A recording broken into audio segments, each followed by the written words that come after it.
Juste une seconde, le temps de laisser les participants nous rejoindre. Merci. Ok, d'accord.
Bonjour à tous et bienvenue à ce webinaire qui aura pour thème les plateformes de crowdfunding, une alternative crédible pour les PME et startups africaines. Le crowdfunding ou financement participatif est une nouvelle offre de financement qui permet à des particuliers ou des entreprises de collecter des fonds auprès d'un large public. Il est en plein essor en Afrique où il offre de nouvelles opportunités aux entreprises et aux porteurs de projets. Les banques traditionnelles sont souvent réticentes à financer les PME et startups africaines en raison du risque élevé et de la faible garantie. Le crowdfunding peut constituer une alternative intéressante pour ces entreprises qui peuvent ainsi lever des fonds sans avoir à mettre trop de pression sur leurs fonds propres pour autofinancer leurs projets, à recourir aux prêteurs informels, à leurs familles ou aux banques. Au cours de ce webinaire, nous allons mieux découvrir ce qu'est le financement participatif et nous nous intéresserons également à des aspects tels que l'organisation des levées de fonds via des plateformes de crowdfunding. Nous nous intéresserons également au processus d'analyse de risque ou encore aux expériences de pays africains disposant d'une législation sur le crowdfunding. Pour animer cette discussion, j'ai le plaisir de recevoir deux éminents spécialistes du financement participatif. J'ai nommé Jean-Yves Régis Naka, qui est le cofondateur de la plateforme Wanzi Invest, et il est également auteur du livre intitulé Le financement participatif, enjeux de développement pour l'Afrique aux éditions L'Harmattan. Jean-Yves Naka, soyez le bienvenu sur ce webinaire. Merci, merci Monsieur Lekossi. Merci aussi pour l'invitation et l'honneur que vous me faites aujourd'hui. Merci. Je vais peut-être vous laisser peut-être 30 secondes pour nous présenter un peu Wanzi Invest. Bien, merci. Donc, très, très belle introduction sur moi, donc Jean-Yves Naka. Wanzi Invest est une société de financement participatif et on est spécialisé en equity. Donc, il faut savoir qu'en financement participatif, il y a trois grandes catégories, à savoir le don, le prêt et l'equity. Donc, le crowdfunding equity avec Bounty a commencé dans les années 2016 avec l'opérationnalisation effective de la plateforme en 2017. Et à ce jour, nous avons pu faciliter euh, le, le financement de près de 12 sociétés au Cameroun principalement, pour un montant total cumulé de près de 500 millions CFA. Donc voilà, grosso modo, sur Gonji. La plateforme est actuellement en rénovation parce qu'on voulons lancer une nouvelle forme, avec des innovations techniques qui vont permettre de pouvoir faciliter le, la relation avec, d'un côté, les porteurs de projets et et les potentiels contributeurs, de sorte à faciliter l'interaction. Notamment, je donne un point de la mise à jour, ce serait de faciliter les on trouve aujourd'hui dans certaines plateformes européennes l'organisation de temps en temps de présentations. Mais cette présentation-là pourront se faire aujourd'hui sur la plateforme Quincy.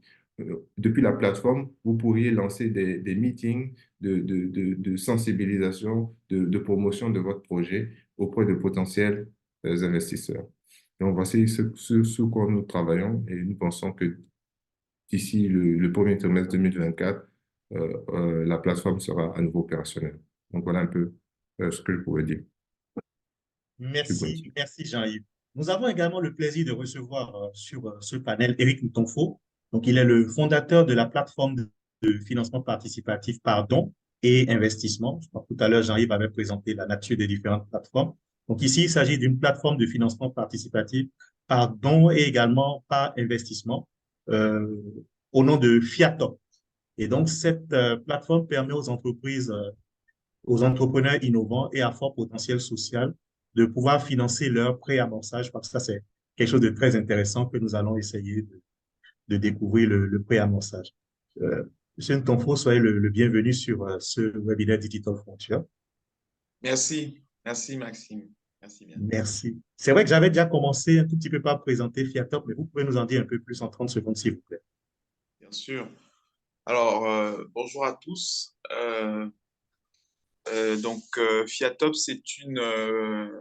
c'est un écosystème aujourd'hui de financement participatif, un écosystème avec à son cœur trois plateformes, une cagnotte en ligne internationale et panafricaine qui s'appelle Coindou et qui permet de financer des projets personnels, des événements de type personnel, anniversaire, mariage, est-ce que vous voulez, et aussi des projets associatifs.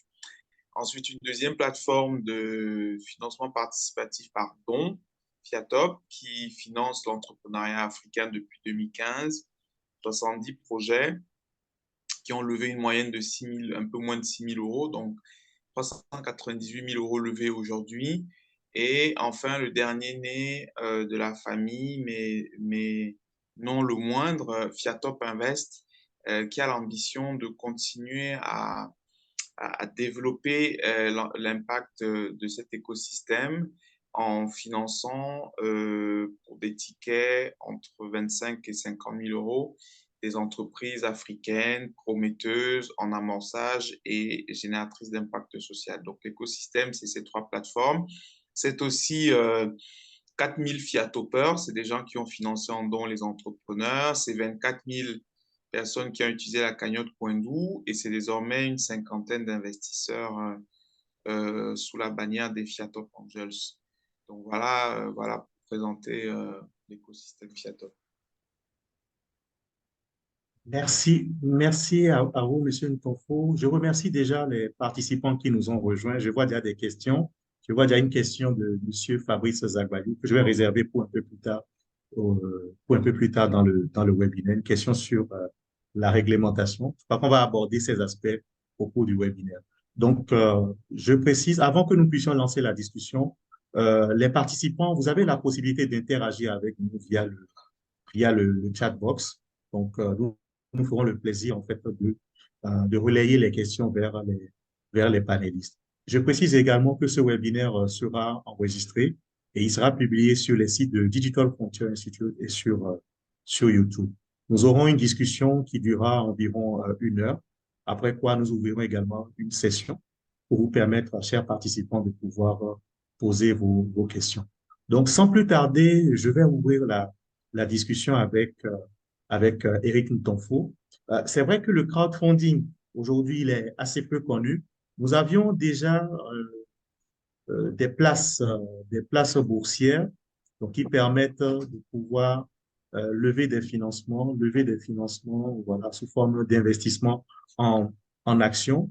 Donc, je voudrais quand même que vous puissiez nous aider à faire un peu la différence entre l'investissement sur une plateforme de crowdfunding, savoir exactement en quoi est-ce que ce type d'investissement se démarque d'une opération d'achat d'actions sur des places boursières comme celles que nous avons en Afrique de l'Ouest et en Afrique centrale, c'est-à-dire la Bourse régionale des valeurs mobilières d'Abidjan et également la Bourse des valeurs mobilières de l'Afrique centrale. En quoi est-ce que les achats d'actions se différencient-ils euh, des opérations sur une plateforme de crowdfunding? Monsieur Ntonfo, vous avez la parole, s'il vous plaît.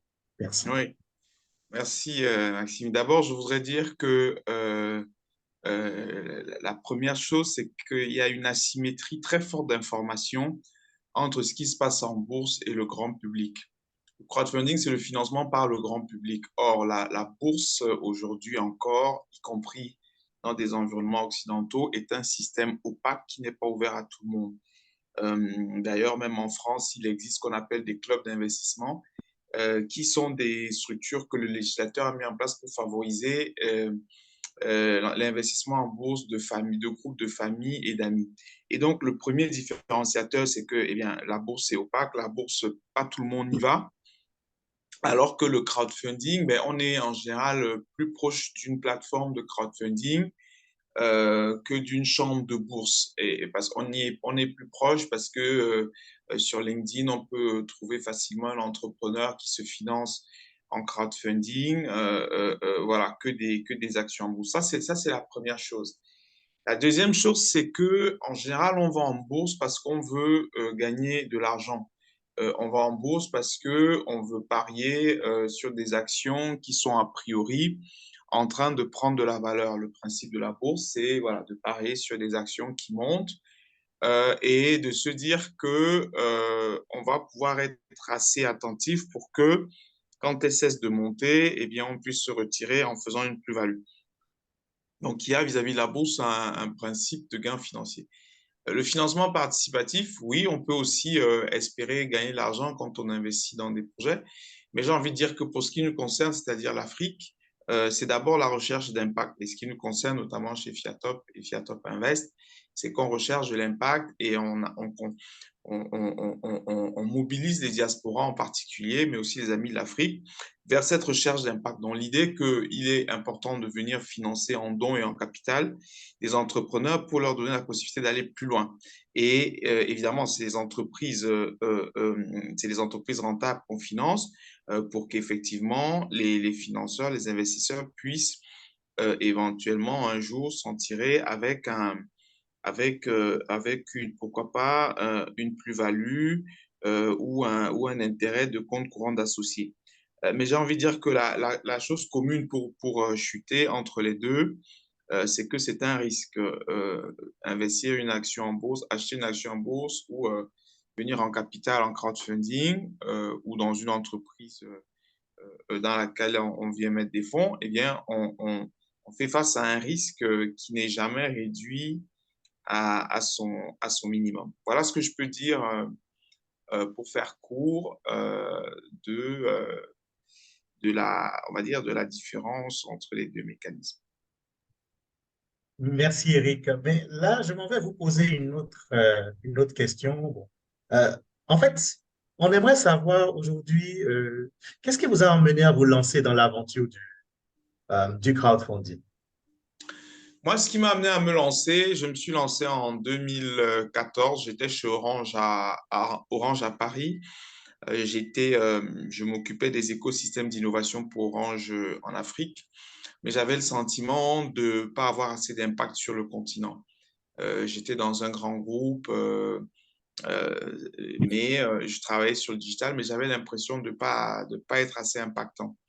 Et donc, je me suis dit, tiens, je m'étais posé la question, qu'est-ce que je peux faire? J'avais été sur qu'est-ce que je peux faire comme start-up, comme activité, comme projet innovant qui ait de l'impact?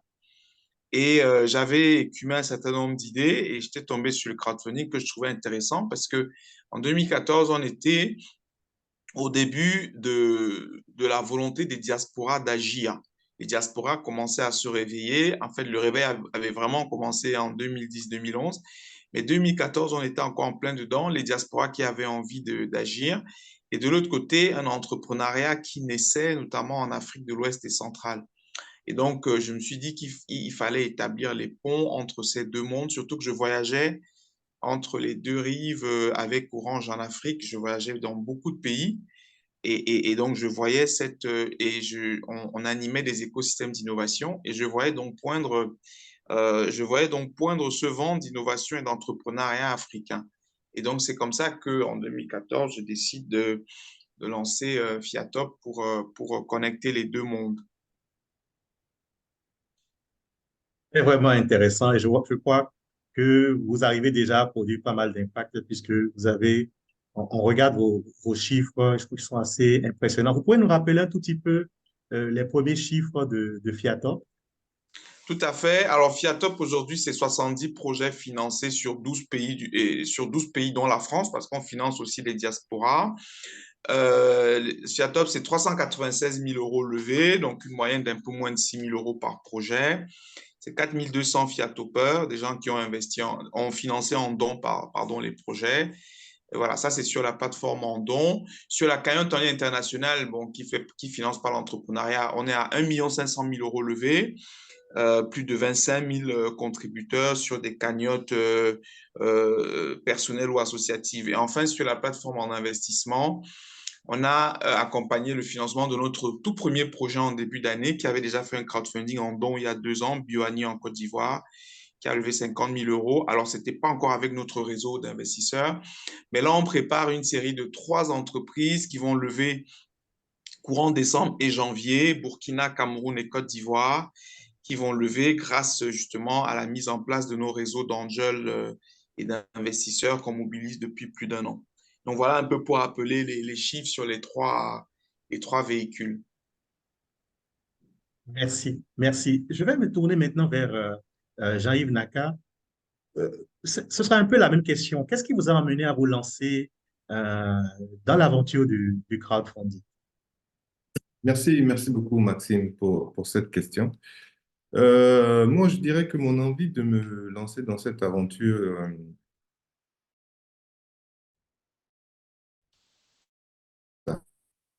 alors aujourd'hui, que font les jeunes Africains à la sortie des universités?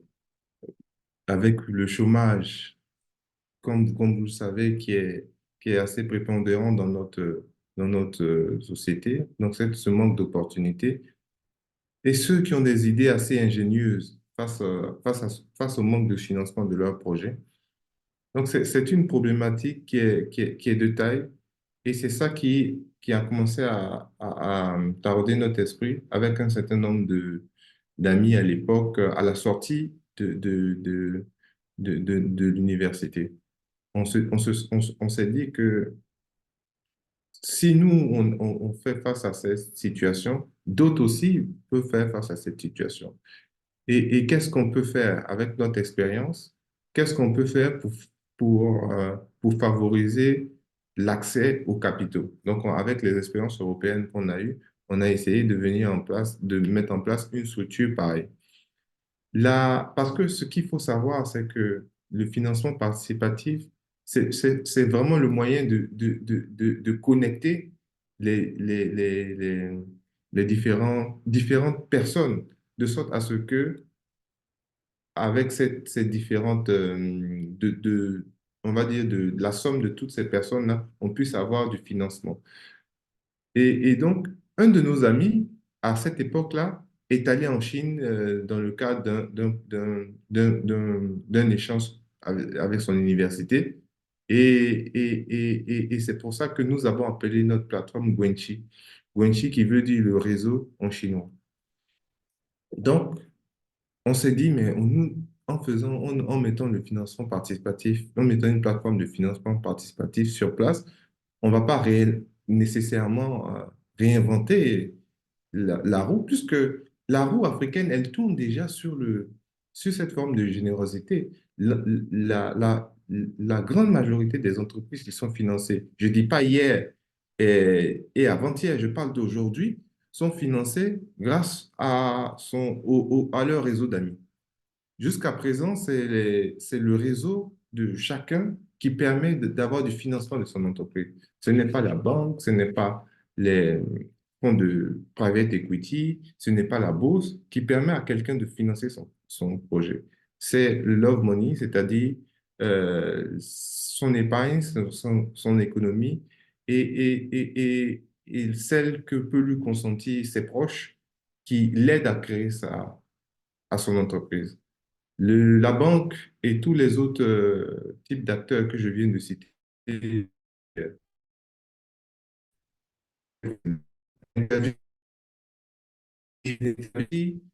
Le promoteur a réussi a installé a rendu son business model et c'est ça qui permet ensuite d'intéresser plus tard les banques. Donc je me suis dit que nous nous sommes dit que nous pouvons ensemble s'entraider, aider d'autres personnes et à pouvoir recourir à ce financement. Donc c'est ça qui nous est, c'est face à cet état des choses que nous nous sommes résiliés à mettre en place cette structure avec des compétences différentes.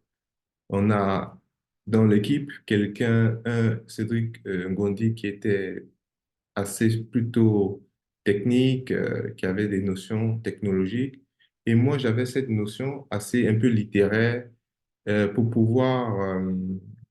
J'ai toujours eu à cœur de pouvoir chercher à vouloir mettre des sujets de façon institutionnelle, c'est-à-dire pouvoir attirer, créer des débats Parce qu'en fait, il faut savoir que le financement participatif, pour qu'il soit développé de façon durable en Afrique et qu'il ait un impact beaucoup plus important, il faut mener ce débat-là plus haut. Il faut pouvoir parler, d'où l'initiative qu'on a aujourd'hui, échanger et pouvoir attirer les yeux des régulateurs, un certain nombre d'institutionnels sur cette question. Euh, Parce que l'opération en elle-même n'est pas suffisante. Euh, donc, chacun avait des compétences différentes et donc, du coup, on a mis en place cette structure pour pouvoir faciliter la collecte de fonds dans notre région. Donc, c'est ça un peu qui m'a emmené à créer une plateforme de financement participatif. Merci Jean-Yves. Euh, En fait, nous avons reçu une question de Madame Fadika. Je vais rapidement y répondre.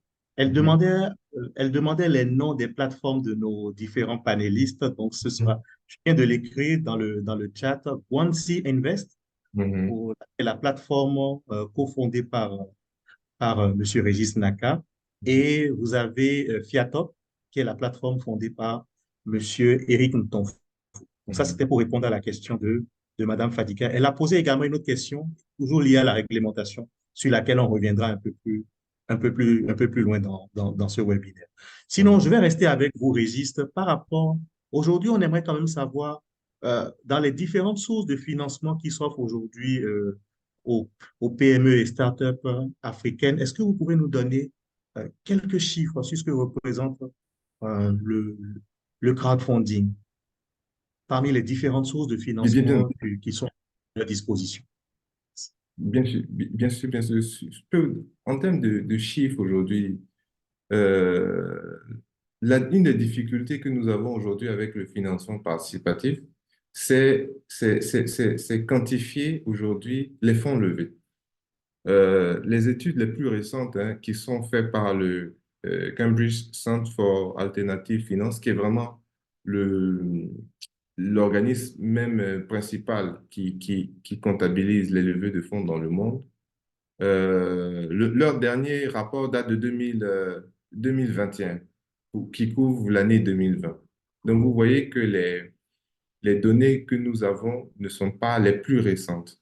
Et même dans ces données-là, nous sommes persuadés que l'Afrique n'a pas, les plateformes africaines ne sont pas nécessairement bien représentées.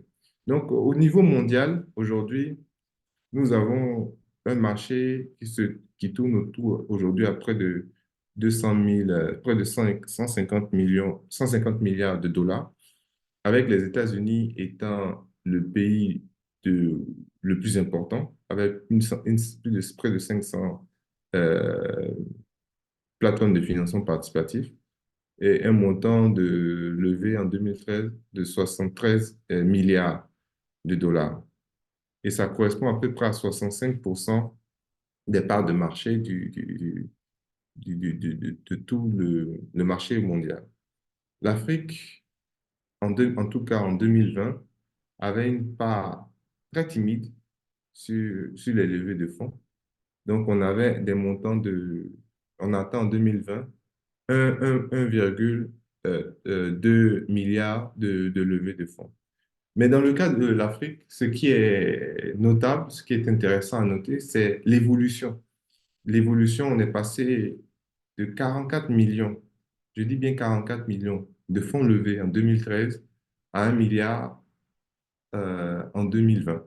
Donc, en l'espace de seulement 7 ans, on a une croissance. Et moi, en tant qu'opérateur de plateforme, je reste persuadé que même ces montants-là sont sous-évalués parce qu'elles ne prennent pas en compte l'ensemble des plateformes de financement africains. Donc, je peux vous dire avec ces chiffres-là que on a vraiment des levées de fonds qui sont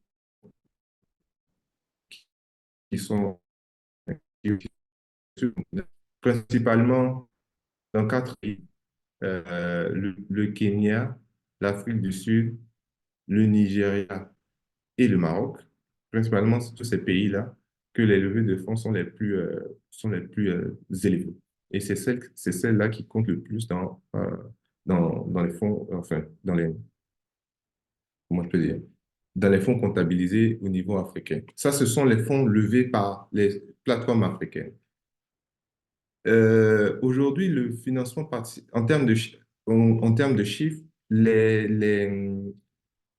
montants comptabilisés pour atteindre les 1,2 milliard sont essentiellement avec les plateformes internationales, mais qui font des levées de fonds sur l'Afrique. Vous prenez une plateforme comme KissKissBankBank, qui est une grande plateforme française. Vous allez sur cette plateforme, vous tapez par exemple Bénin, Côte d'Ivoire ou Sénégal, vous verrez qu'il y a énormément de fonds qui sont levés, non pas seulement par de la diaspora, mais souvent par des Africains qui sont basés ici, en Afrique, mais qui ont confiance en raison de l'absence en l'absence d'un cadre réglementaire, en plus confiance en des plateformes étrangères. Donc, vous verrez que depuis des plateformes étrangères, on lève des fonds pour l'Afrique. Et ces fonds-là sont comptabilisés comme fonds pour l'Afrique. Mais ce sont pas des fonds, ça ne transige pas dans des plateformes africaines. Donc, c'est ça qui fait un peu la nuance et c'est ça souvent qui donne l'impression que le crowdfunding n'est pas assez développé en Afrique. Mais c'est tout simplement parce que ces fonds sont levés depuis des plateformes étrangères. Donc voilà un peu sur le marché, sur les chiffres, sur le financement participatif. Ce que je voulais que vous reteniez, c'est qu'aujourd'hui, on a un marché qui est en pleine évolution, passé de 44 millions en 2013 à 1 milliard plus d'1 milliard en 2020. Et aujourd'hui, on est persuadé qu'on nous tourne à près de 2 milliards de fonds, c'est-à-dire plus que le double de 2020 en 2023. Nous sommes persuadés que nous tournons à ça. Et, et moi, un de mes nouveaux chantiers pour 2024, c'est de créer aujourd'hui une plateforme, un portail d'information sur ce que représente le crowdfunding en Côte d'Ivoire, particulièrement. Parce que de mes échanges avec les autorités, avec les régulateurs, il y a souvent une difficulté de pouvoir mesurer de façon spécifique les levées de fonds dans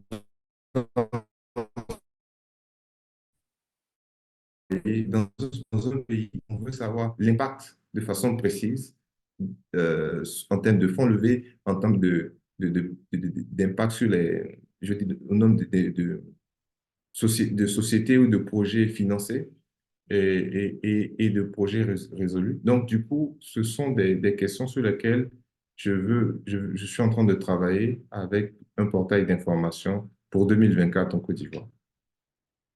Donc, merci.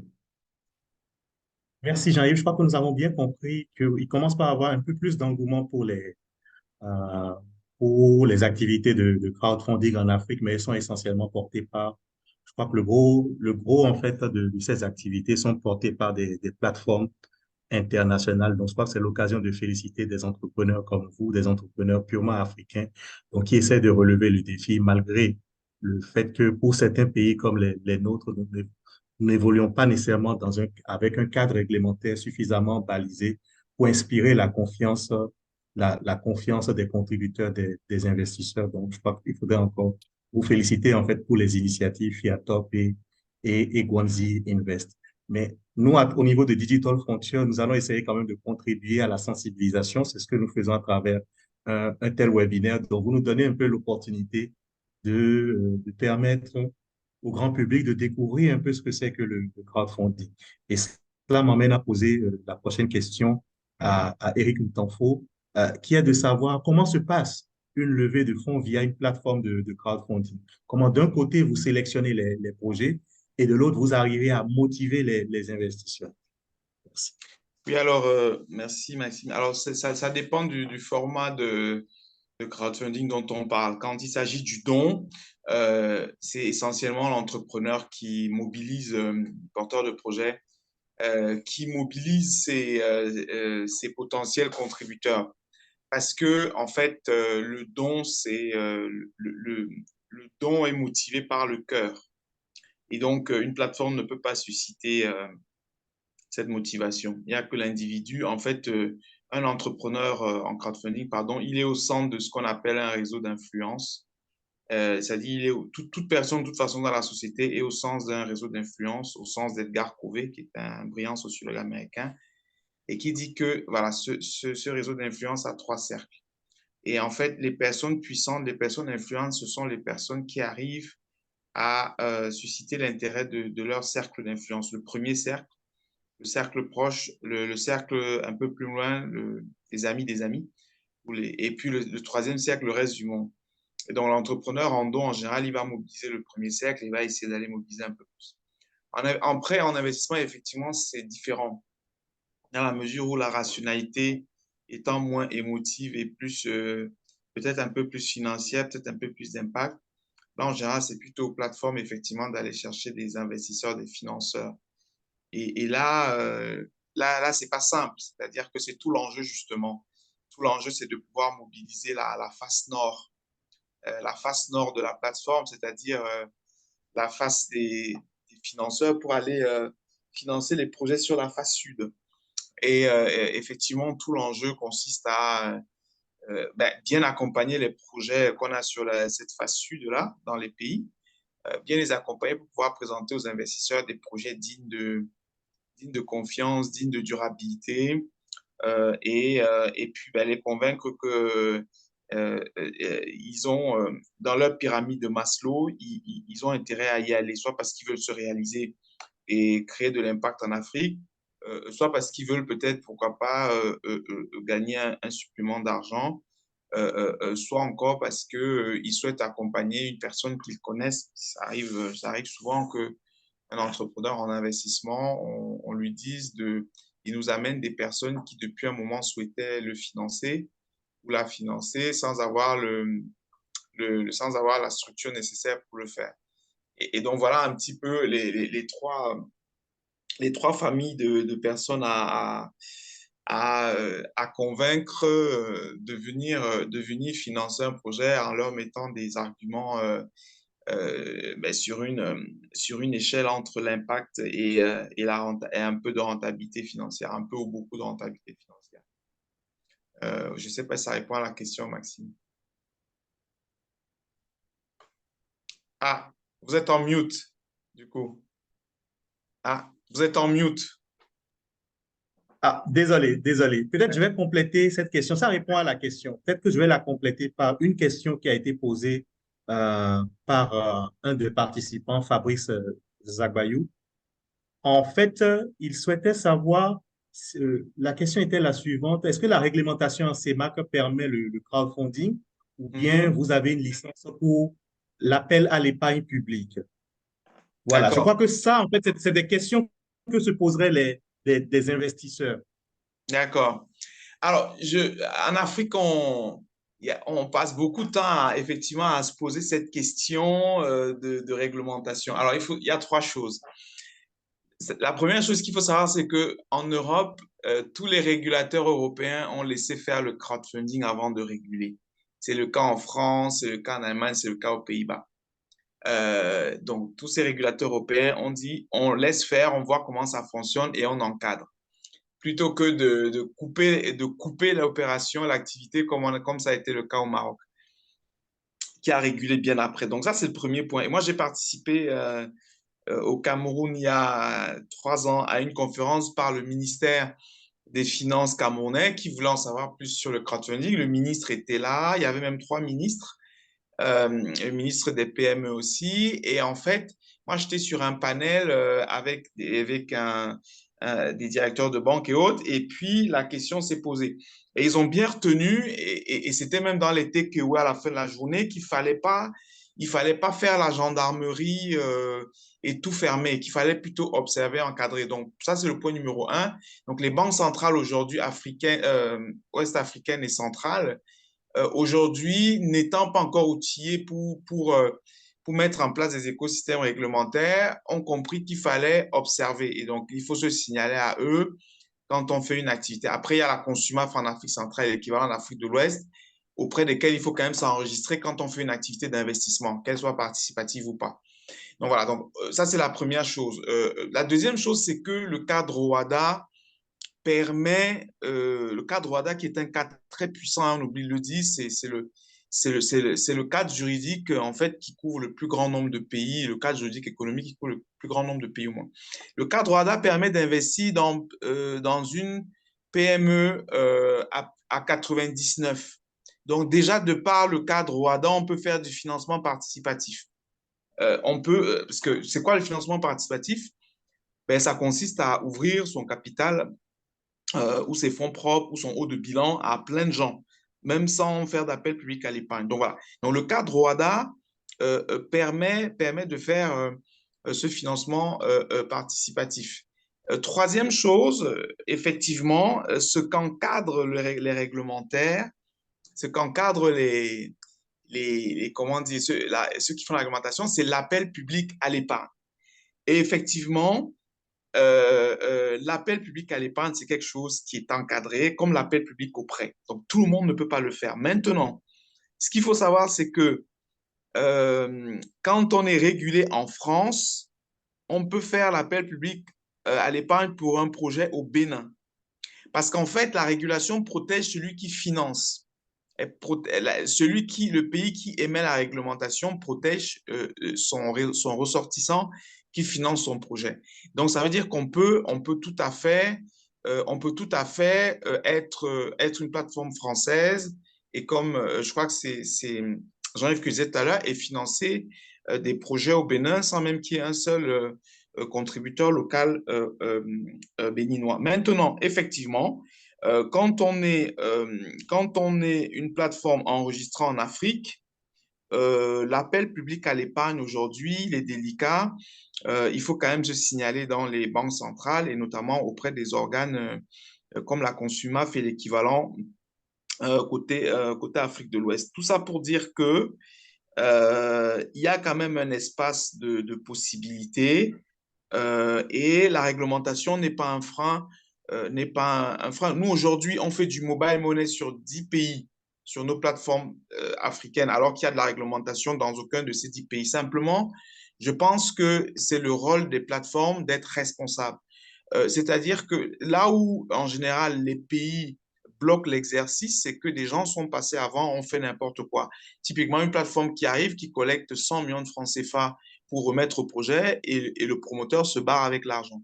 Ça, c'est le genre de comportement qui pousse effectivement les banques centrales à interdire les pratiques. Mais tant qu'on est responsable, qu'on se signale, nous, on est signalé auprès des banques centrales et qu'on fait un exercice tout à fait honorable, il n'y a pas de problème. Donc, en conclusion, la réglementation n'est pas un véritable problème. Voilà. Je finirai là-dessus. Si je peux juste compléter le point d'Éric, je veux juste préciser qu'Éric, la plateforme d'Éric Fiatop est basée et enregistrée en France. Ça, c'est une précision qui est importante parce que, et c'est bien à M. Zabayou de le noter, que ces plateformes qui sont spéciales, qui sont enregistrées en France, n'ont pas le même problème que des plateformes, par exemple, qui seraient enregistrées en Afrique, qui seraient des Exactement. plateformes totalement africaines. La réglementation, quand on parle de réglementation, c'est vraiment dans notre environnement local, avec des plateformes locales. Et c'est là il y a ce problème. Aujourd'hui, des plateformes qui sont aujourd'hui africaines, mais qui sont basées en Europe, n'ont pas ce problème-là. Et la question de M. Zagbayou est précise et très intéressante. En Afrique, il y a effectivement un problème d'appel public à l'épargne. Il faut que les acteurs, les contributeurs, et même les plateformes sachent que au-delà d'une levée de fonds de 50 millions de francs CFA, et on tombe dans le joug de ce qu'on appelle, on rentre dans le champ de l'appel public à l'épargne. Si vous cherchez à lever aujourd'hui 45 millions pour votre projet, ce n'est pas de l'appel public à l'épargne. Donc, vous avez en question, en termes de montant de levée de fonds, et en termes de, de nombre d'investisseurs. Vous avez un projet pour lequel vous avez un nombre de plus de 100 personnes qui investissent dans un projet, on peut parler d'appel public à l'épargne. Mais si vous souhaitez lever aujourd'hui 45 millions avec 90 personnes, même si vous faites de la publicité sur Internet et que vous écrivez, que vous cherchez, enfin, vous écrivez votre projet, vous cherchez, vous avez réuni 90 personnes pour 45 millions, ça serait similaire à l'appel public à l'épargne, mais ce n'est pas de l'appel public à l'épargne. Donc, vous ne franchissez aucune, comment je peux dire, euh, vous n'allez pas enfreindre la loi. Voilà. C'est- est-ce que vous avez les textes sur les limites des 50 millions? Oui, ce sont les textes de l'OHADA. Je peux vous les partager dans le chat. Ce sont les textes de l'OHADA. Je vais vous le partager dans le chat pendant qu'on parle. Donc, ce sont des textes officiels. Et donc, ça, c'est un volet. Parce qu'on a parlé il y a trois types de financement participatif. Quand on dit que le financement participatif, il y a des problèmes il y a des obstacles réglementaires qui limitent le développement du crowdfunding. Effectivement, on parle de trois catégories. Il n'y a aucun obstacle qui limite le développement du financement participatif, pardon. Il n'y a aucun obstacle. Dans l'ORADA, il n'y a pas de règles sur le don. Donc, le don, aujourd'hui, vous avez une plateforme de crowdfunding qui vous est, qui est développée dans le don, il n'y a pas de frein. Pour les organismes pour les opérateurs qui sont sur le prêt, là, il n'y a même pas c'est totalement interdit. Aujourd'hui, la BCAO a totalement interdit tous ceux qui font des opérations en crédit. Là, c'est totalement interdit. Il n'y a pas même pour 15 000 francs, pour 20 000 francs, c'est quelque chose qui n'est pas interdit. D'ailleurs, c'est pour ça que vous voyez que il n'y a pas de plateforme de prêt dans notre région. Et c'est difficile aussi de faire du prêt avec des plateformes internationales. C'est-à-dire, aujourd'hui, aller en France, faire du prêt, vous n'êtes pas résident. Parce que avec le prêt, j'espère qu'on pourra en parler, il y a, il y a la documentation nécessaire pour réaliser ce type d'opération n'est pas la même que pour de l'equity, pour du don, etc. Donc, sur le prêt, il y a pas c'est totalement interdit.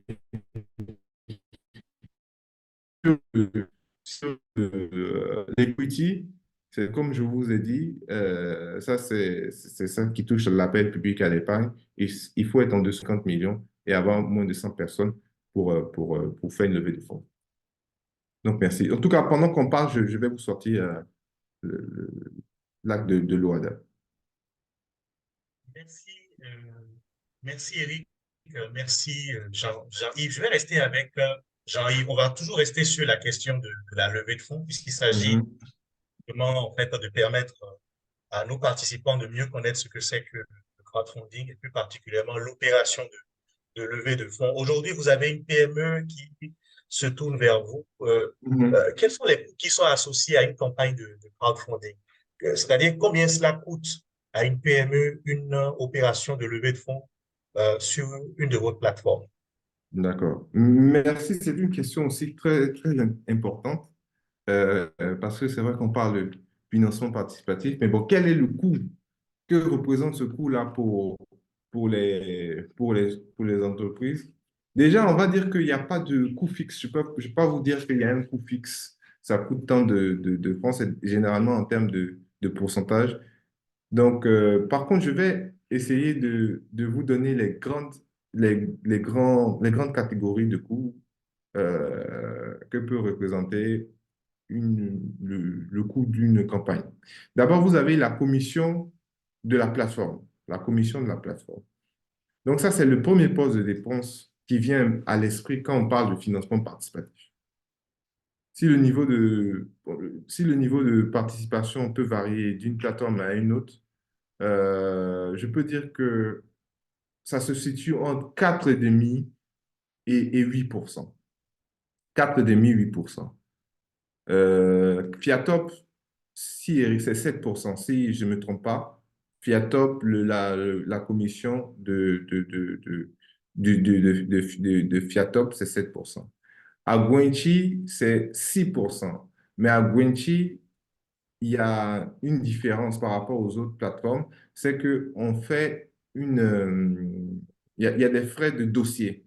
Pour ceux qui veulent lever des fonds, parce que là, on est bien en train de parler d'abord, dans un premier temps, des commissions donc pour ceux qui lèvent les fonds. Donc, ceux qui lèvent les fonds ont des commissions, comme j'ai dit, sur le site. Et Guinchi, vous payez, la startup va payer 200 000 francs pour ses frais de dossier pour être potentiellement comment je peux dire, téléchargé, être visible sur le site.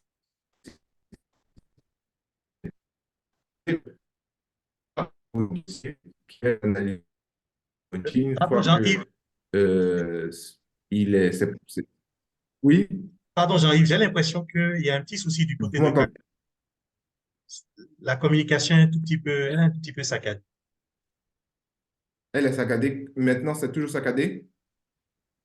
Ouais, de temps en temps, peut-être que tu peux tester la désactivation de la caméra, ça peut peut-être aider Je éventuellement, pense ouais. aussi. Je pense aussi. Je vais aller plus vers le Wi-Fi, n'inquiétez pas.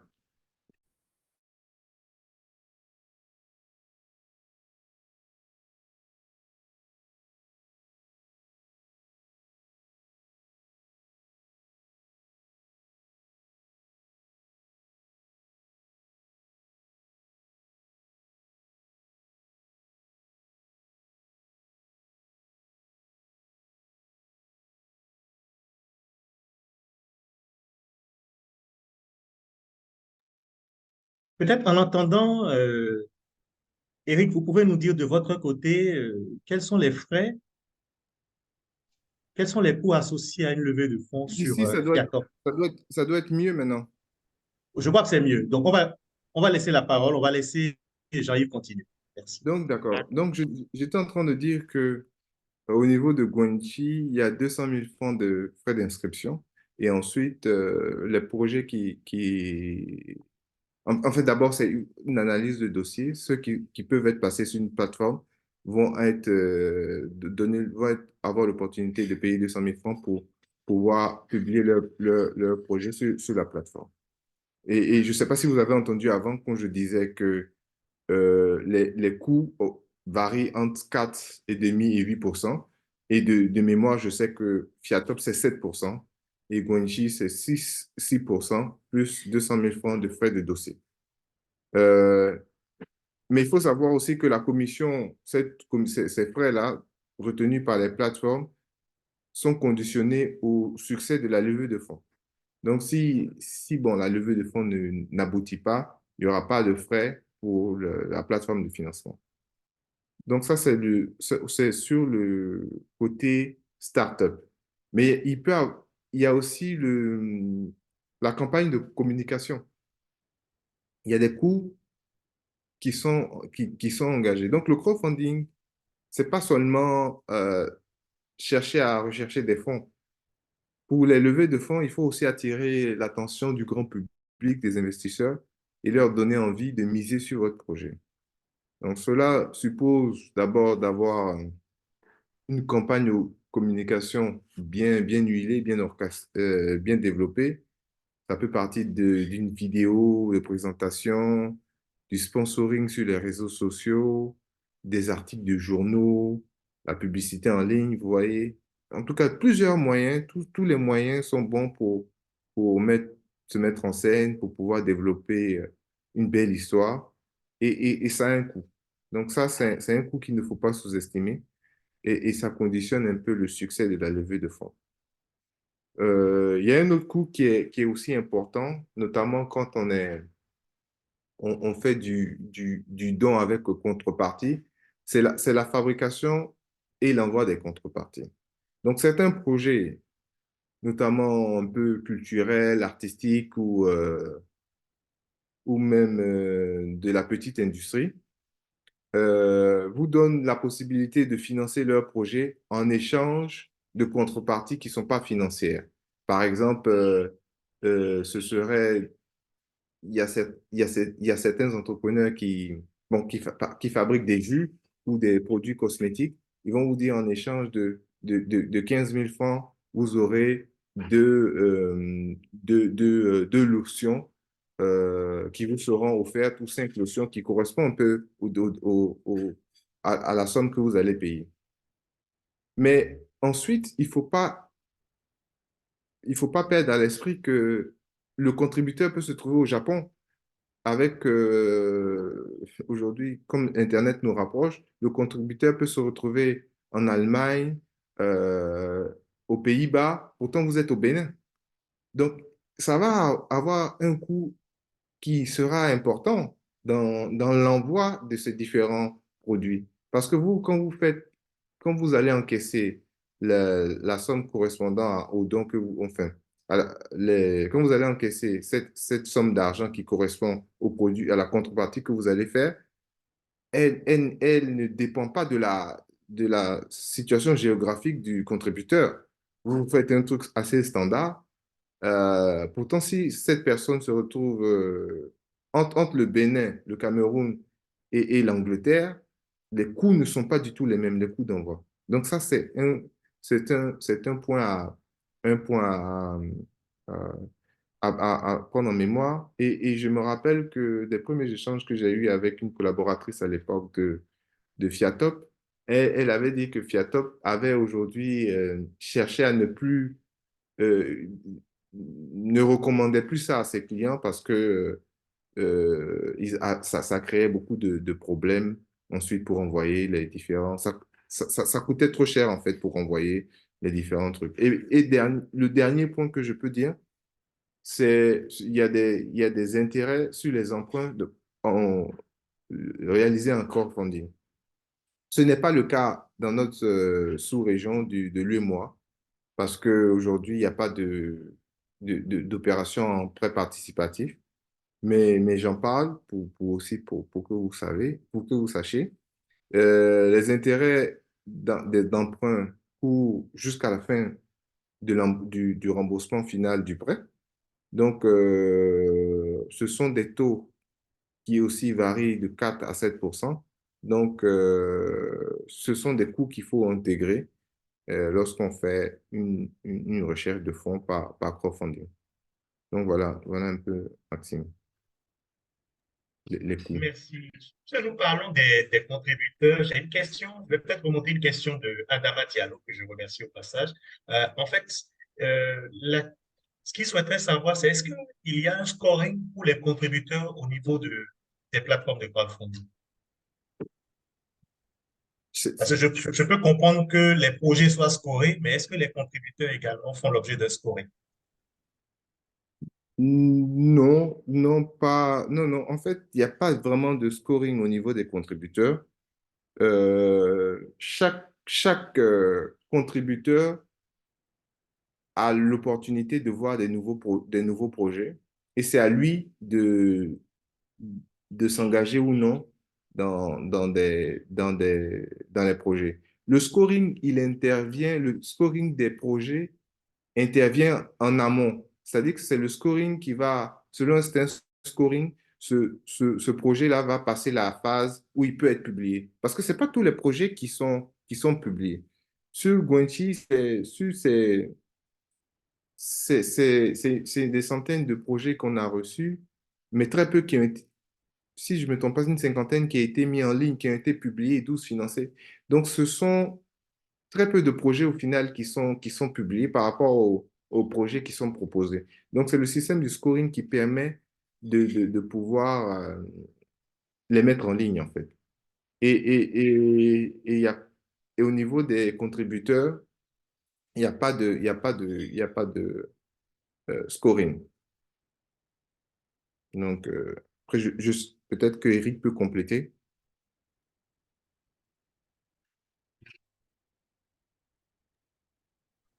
Alors, sur le scoring, il s'agit du scoring au sens scorer les projets, si je comprends bien, scorer le... Voilà. En fait, la question du participant Adama Diallo était de savoir s'il y a un scoring des contributeurs. Parce que bon, je comprends qu'au niveau des projets, forcément, il y a un scoring en fait des projets qui va déterminer si le projet peut être présenté, peut faire appel au grand public. Maintenant, la question du participant est de savoir est-ce que de la même façon, les contributeurs peuvent faire l'objet d'un scoring. Non, parce que c'est pas la pratique en financement participatif. En don, de toute façon, ça coûterait trop cher de faire un scoring et puis l'intérêt serait vain. En revanche, toutes les plateformes sont en Europe, en tout cas, sont soumises aux contraintes de gestion de KYC. Par exemple, à partir de 1 000 euros de contribution, il faudrait demander la pièce d'identité du contributeur dans la logique de la lutte contre le blanchiment d'argent et le financement du terrorisme. Mais ce n'est pas un scoring, c'est juste que quand quelqu'un veut contribuer 1 000 euros, on fait un hold et puis on va regarder son KYC, on va regarder quelques informations supplémentaires. En investissement, on fait faire en investissement, le principe du régulateur, quand les plateformes sont régulées, c'est de protéger l'investisseur, s'assurer que c'est tout l'objet de la réglementation, s'assurer que la plateforme ne va pas retirer chez un épargnant l'argent dont il a besoin pour vivre. Le régulateur considère qu'il doit protéger ses contribuables et s'assurer que les plateformes... voilà, donc, une plateforme a le devoir, si par exemple quelqu'un veut investir 3 000 euros, une plateforme a le devoir de lui demander son niveau de revenu et pour s'assurer, et puis avoir deux, trois questions sur son métier, voilà, son métier et l'endroit où il vit pour pouvoir avoir une idée sur la capacité de ce contributeur, de ce financeur, de cet investisseur à investir dans le projet. Si de toute évidence, quelqu'un se trouve à Abidjan, il est technicien de surface, il gagne 100 euros par mois et qu'il veut investir. Alors, c'est le mauvais exemple. Je prends un exemple qui est maîtrisé, régulé. Voilà. Technicien, voilà. Je prends l'exemple d'un métier peut-être où on truste peut-être le SMIC. Quelqu'un gagne 1 600 euros sur le métier qu'il réalise par mois. Il a très, très peu d'épargne. Il veut investir 5 000 euros sur un projet. De toute évidence, le régulateur nous demande de s'assurer que cette personne n'investisse pas parce que de toute évidence, elle n'a pas les moyens. Ou alors, elle fait un investissement qui va déstructurer complètement son épargne et même sa capacité à vivre. Et donc, ça, oui, ça, on a l'obligation de regarder ça. Alors, il y a une question, voilà, j'ai vu une question passer de Fabrice sur... Bonjour Fabrice, d'ailleurs, je crois qu'on est dans la cohorte Angel ensemble. Alors, j'ai pas vu la question, alors je vais la regarder. Je sais pas si elle est attenante à ce que je disais. Comment vous avez pris en compte le volet lutte contre le blanchiment d'argent et financement du terrorisme? Ben, il y a pas de, il y a pas de, il y a pas de, il n'y a pas de révolution, hein. On s'assure que, bon, c'est assez simple. Un entrepreneur qui vient financer le terrorisme ou blanchir de l'argent, ça se voit très vite. Je veux dire, d'abord, nous, on finance des entrepreneurs qui sont accompagnés par des accélérateurs, par des institutionnels. En général, voilà, ce pas des gens qui blanchissent l'argent. Quelqu'un qui blanchit l'argent, c'est quelqu'un qui apporte un projet. En général, de toute évidence, le projet n'a d'existence nulle part. Il est très bien ficelé. Le projet veut lever 1 million d'euros, sauf il a déjà de l'argent. Et en général, il va mettre son projet, il va demander, il a peut-être 5 ou 10 cartes bleues. Il va venir contribuer dans la plateforme avec ses 5 cartes bleues et il va récupérer en aval l'argent dans le pays. Mais ça se voit. Enfin, je veux dire, nous, en investissement, on finance des projets au bout de 6 mois. Donc, en 2 semaines, ça se voit, hein. Si vous venez blanchir de l'argent, ça se voit très, très vite. Donc, on n'a pas des trucs très sophistiqués pour ça, mais à vue d'œil, on sait dire si le projet n'est pas véritable, quoi. De toute façon, nous, on visite tous les projets. On va voir tous les projets on-site. On visite tous les sites de production. Les entrepreneurs qu'on finance en investissement en don, ce n'est pas possible, parce que financer 6 000 euros, voilà, on prend 7%. Les coûts sont, on a très peu de revenus, donc on ne va pas s'amuser à aller regarder le projet qui est à Niamey ou à Korogo, voilà. Donc, je ne sais pas si ça répond à la question, mais toutes les plateformes ont un niveau 1 ou 2 de protection contre le terrorisme et le blanchiment d'argent. Après, on n'est pas des spécialistes de ça. Juste Merci. pour revenir tout à l'heure, rapidement, tout à l'heure, Si j'avais... tu permets, Jean-Yves, Oui. si tu permets, Jean-Yves, je vais me permettre une petite boutade qui avait été faite ici par un panéliste il y a de cela 3 ans. La même question avait été posée, voilà, par rapport au financement du terrorisme, voilà, au blanchiment de capitaux. Voilà, est-ce que il n'est pas plus facile, en fait, de couvrir des activités illégales, de financer des activités illégales via les plateformes du crowdfunding? Et je me rappelle ce qu'avait dit à l'époque le panéliste. Il avait pris un exemple sur les attentats, je crois, est-ce que c'était Charlie Hebdo, mais juste ceux qui ont suivi après. Il y avait, en fait, Amédi Koulibaly.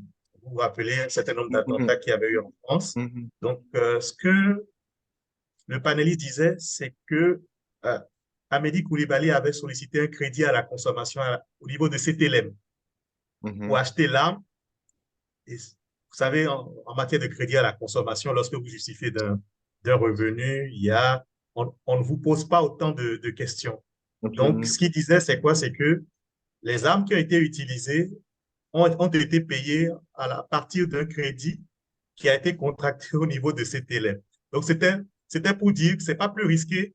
En fait, il est possible même de financer des activités illégales à partir du système financier formel qui, quand même, voilà, fait, a un niveau d'exigence en termes de KYC assez élevé. Donc, c'était juste Non, une mais petite boutade, voilà, qu'on puisse relativiser. Merci. et ça illustre vraiment la réalité quoi, du terrain. Juste pour dire que tout à l'heure, j'avais dit à Fabrice que j'allais chercher l'article exact de, euh, dans lui et moi sur les levées de fonds qui montrent les limites, comme je disais, de 50 millions.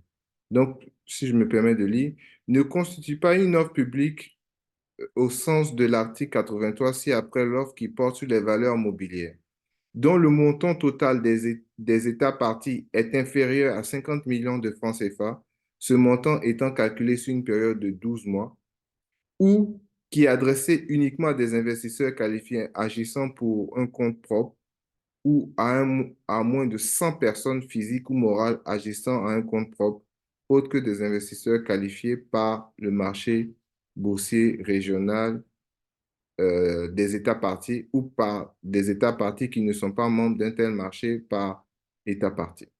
Donc voilà un peu le cadre ici sur l'OADA.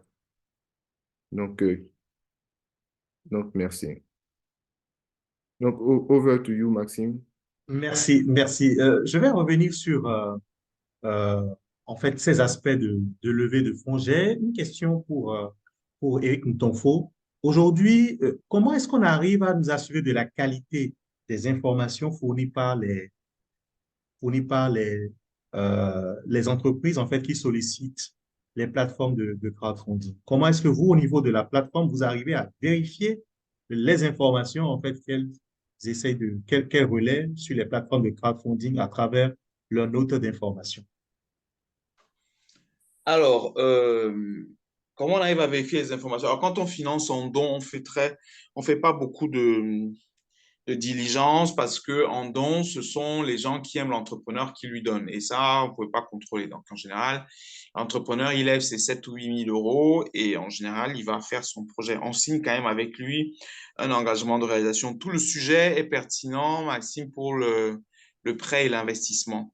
Effectivement, quand on veut financer un entrepreneur à hauteur de 30 000 euros par des gens qui vont mettre 1 000 euros, 2 000 euros, 3 000 euros, de leur épargne, évidemment, il faut faire très attention. Et quand un entrepreneur dit qu'il fait 40, 50 millions d'euros, de francs CFA de chiffre d'affaires, effectivement, il faut pouvoir avoir 3, 4 points de contrôle et faire un audit qui permet d'attester, peut-être pas qu'on a vérifié point par point les 56 millions de francs CFA de chiffre d'affaires, mais au moins un audit sur des points saillants qui permettent de s'assurer que l'entrepreneur ne nous a pas raconté n'importe quoi. Et cet audit, bon, ben, il est réalisé par des auditeurs classiques qui viennent attester effectivement que ben, l'entrepreneur, il a bien le niveau de transaction équivalent sur ses comptes ou autres, équivalent au chiffre d'affaires ou au nombre de fournisseurs qui signalent. Donc, ça se fait de façon très pratique. Il faut aller regarder beaucoup plus que ça. Il ne faut pas s'arrêter au chiffre de l'entrepreneur. Il ne faut pas s'arrêter à l'alias fiscal qu'il va envoyer, mais il faut recouper les informations pour s'assurer effectivement qu'il n'est pas en train de raconter n'importe quoi. Ça arrive, hein?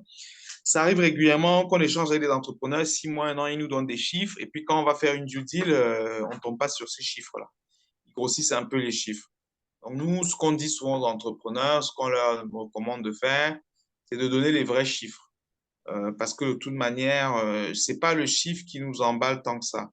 Ce qui nous emballe, c'est davantage la personnalité de l'entrepreneur, comment il se développe. Bon, évidemment, oui, c'est sûr qu'un entrepreneur qui fait nous, on veut financer, nous, chez Fiatop Invest, on finance entre 25 et 50 000 euros. C'est sûr que si un entrepreneur fait 5 millions de francs CFA, alors du coup, on va financer des entrepreneurs qui font entre 30 et 50 millions de francs CFA de chiffre d'affaires. C'est sûr que si un entrepreneur fait 5 millions, on va regarder le chiffre, on ne va pas pouvoir investir chez lui 10 fois 10 fois ce qu'il gagne.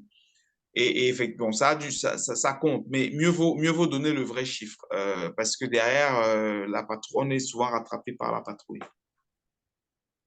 Merci, Eric. En fait, cette question, elle est également en lien avec la question euh, du coût de la levée de fonds, puisque vous avez dit on a besoin d'un auditeur. Donc, je suppose qu'on va demander, on va recourir à un expert comptable. Vous êtes basé en France, la PME, elle est basée, par exemple, au Cameroun.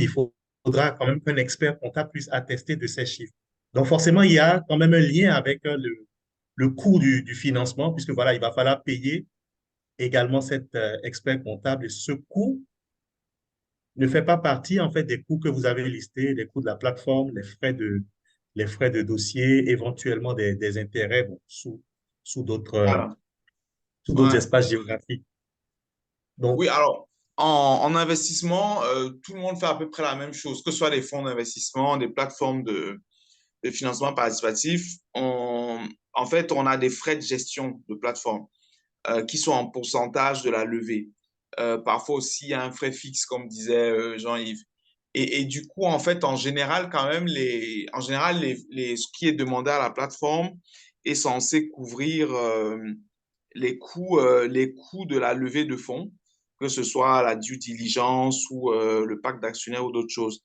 C'est censé couvrir ça et au-dessus mettre un peu de plus-value parce qu'une plateforme, elle doit vivre, elle doit payer des collaborateurs, etc.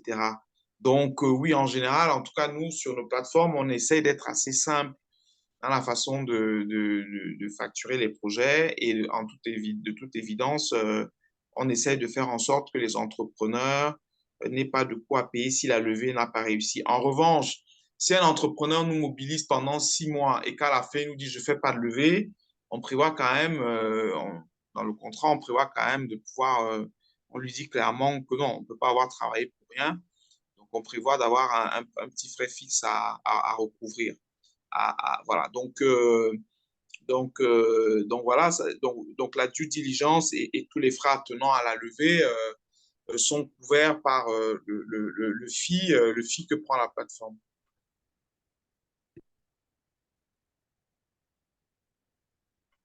Je ne sais pas si ça répond à la. Je sais pas si ça Oui, ça répond à la répond question. parfaitement à la question.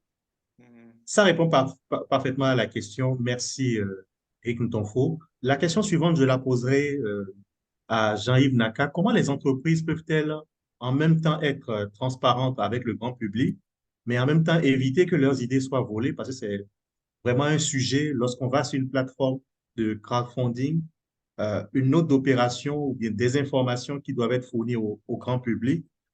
Comment on fait en sorte que les idées ne soient pas volées? Merci beaucoup. Alors, c'est vrai que à partir du moment où on veut rechercher des fonds par crowdfunding ou même par la bourse, il est demandé d'avoir une note d'information. Donc, une note qui permet à l'investisseur de savoir à peu près euh, euh, une note qui permet à l'investisseur de savoir dans quoi en fait il va mettre son argent. Donc, il a besoin de façon détaillée de savoir euh, qui sont les promoteurs, avoir des informations plus détaillées sur les promoteurs, sur la nature de l'entreprise, sur les perspectives de l'entreprise, les perspectives de... Parce que vous savez que là, on parle de start-up, donc quels sont les dividendes à venir, même s'ils ils sont lointains? Quelle est la perspective de, d'accroissement de la valorisation de l'entreprise? Donc, tout ça, ce sont des questions qui vont être résumées dans la note d'information. La note d'information ne va pas, la note d'information ne va pas prendre en compte toutes ces informations, toutes ces informations, toute l'entreprise, mais au moins avoir un résumé, on va dire, de l'entreprise. Donc, c'est tout à fait important et c'est pour ça que les plateformes requièrent aux entrepreneurs d'avoir d'élaborer cette note. Mais ce que je voulais vous faire comprendre, c'est que la question d'idées, de se faire voler les idées, c'est vrai que c'est une réalité aujourd'hui dans ce monde très concurrentiel où le copier est devenu monnaie courante. Donc, on comprend bien que certains entrepreneurs hésitent à pouvoir dévoiler leurs idées, tout ça. Mais garder une idée entièrement secrète, une fausse idée reçue. C'est une fausse idée reçue parce que le fait de partager vos idées, aussi brillantes ou banales qu'elles soient, c'est une façon de trouver une communauté de supporters, une communauté qui pourrait être engagée auprès de vous. C'est un peu ça, ou c'est même l'avantage du financement participatif. Avoir l'opportunité de tester son projet. Bon, vous avez une brillante idée aujourd'hui de créer un matelas qui permet de se reposer, enfin, sur un lit sur lequel on dort bien. Moi, j'ai mon idée, c'est ce que je pense qui va révolutionner le monde. Mais et donc, du coup, aujourd'hui, je vais être moi seul avec peut-être des collaborateurs en train de faire des perspectives de développement, tout ça. Mais le crowdfunding aujourd'hui me donne l'opportunité de partager en échange de fonds, de partager ça à une communauté de personnes. Et si, par exemple, je n'ai pas reçu de fonds et je vois déjà des commentaires négatifs, ça me permet de savoir que peut-être que mon idée n'est pas la meilleure, que vous voyez? C'est ça, l'un des principaux avantages du financement participatif, c'est l'implication du consommateur dans le processus de création. On va créer un produit et on implique le consommateur, celui qui va être le client final est moi-même dans mon processus de création. Donc, il me permet de mieux orienter ce produit-là vers son besoin, en fait. Et ça, c'est la différence, contrairement aux méthodes de financement traditionnelles ou classiques. C'est vraiment ça que le financement participatif permet aux contributeurs d'être partie prenante. Et pour moi, c'est totalement capital c'est plus important de prendre ça en compte. Le fait qu'on peut solliciter des commentaires, on peut solliciter des suggestions, des idées aux contributeurs. Et ça crée ainsi un sentiment de collaboration. Et ça influence plus tard le développement du produit. Parce que imaginez, vous mettez-vous à la place de cette personne. Vous vous sentez valorisé parce que vous vous dites que grâce à vous, ça a permis, par exemple, de changer un tel produit. Vous prenez, par exemple, des produits cosmétiques. Euh, en faisant l'appel en faisant un appel, vous êtes, parce que, soyons bien clairs que le financement participatif euh, concerne ne concerne pas Unilever. Unilever, quand ils développent un nouveau produit, ils ne vont pas par appel public à l'épargne. Unilever, en fait, pas par appel public à l'épargne. Désolé pour c'est pas ce que je voulais dire. Je voulais dire, ils ne vont pas par financement participatif. Unilever, aujourd'hui, ils ont un certain nombre de formules qui leur permettent d'avoir des census group, des moyens de tester leurs produits auprès d'une échelle de consommateurs. Euh, ben, ils n'ont pas de problème de financement pour pouvoir financer le développement de leurs projets. Ils ont des équipes de recherche et développement, etc. Donc, mais la petite entreprise, le petit entrepreneur qui, lui, est dans sa chambre, qui vient de penser à développer un projet, comme j'ai dit, cosmétique, quand il va partager son idée avec d'autres personnes, il y a certaines personnes qui seront peut-être aussi des entrepreneurs et qui lui diront que j'ai essayé ça, ça ne marche pas. Donc, ça permet aussi d'éviter un échec de lancement d'un produit. Donc, en résumé, ce que je voulais qu'on retienne sur ce point, c'est que oui, il faut être transparent, mais la transparence n'est pas quelque chose à voir comme, n'est pas un point négatif. Ah, bien entendu, il ne s'agit pas de venir de prime abord partager un secret de fabrication. Vous aujourd'hui, parce que vous allez venir exposer votre idée de développement. Il y a certains chiffres qui, s'ils sont confidentiels, ne vont pas être publiés. C'est ce qu'on attend sur les plateformes de crowdfunding. La note d'information prend en compte des grandes lignes, des grandes tendances et le savoir-faire de l'entreprise. C'est ça qui est résumé dans la note d'information. Donc, à mon avis, cette transparence n'est pas, n'est pas un point négatif. C'est plutôt un atout, c'est plutôt une opportunité que les promoteurs doivent pouvoir saisir pour développer une communauté engagée de consommateurs qui seront les consommateurs finaux de ce produit. Merci. Ou de ce service. Merci. Merci Jean-Yves. Peut-être que ma question était un peu générale parce que d'une façon, elle se pose pour tous les promoteurs de projets euh, font appel, qui font appel à des partenaires externes, voilà, pour pouvoir financer, pour pouvoir les accompagner dans le financement de leurs projets. Mais au niveau d'une plateforme de crowdfunding, puisque là maintenant on fait appel au grand public, là maintenant j'en appelle à votre expérience. Comment comment la problématique se pose vis-à-vis des promoteurs qui viennent vers vous? Est-ce qu'ils ne posent pas ce problème?